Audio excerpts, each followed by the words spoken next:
ப்ரோட்டீனுக்காக 2 egg boil பண்ணிக்கலாம். Egg boil ஆகிடுச்சு, of பண்ணிக்கலாம். 6 மினிட்ஸ் 7 மினிட்ஸ் போதும் எக் பாயில் ஆக. ஆஃப் பண்ணிக்கலாம்.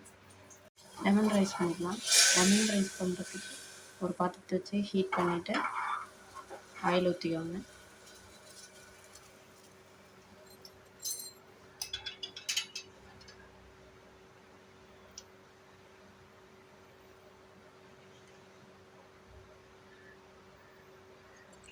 ஆயில் ஊற்றி ஆயில் காயிட்டும்.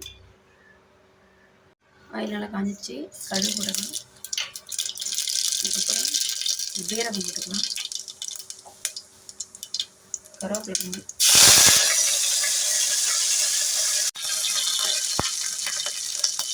பச்சை மிளகாய்,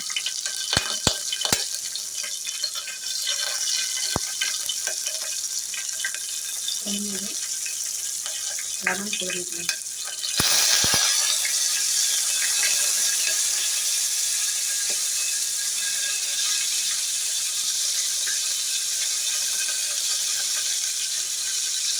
நான் ஸ்வீட்லாம் எடுத்துட்டேன், நீங்களும் முன்னாடி எடுத்து வச்சுக்கலாம்.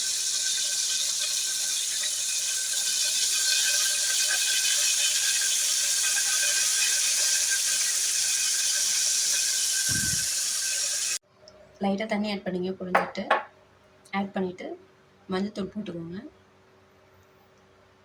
மஞ்சள்தூள் போட்டுட்டு உப்பு போட்டுக்கோங்க.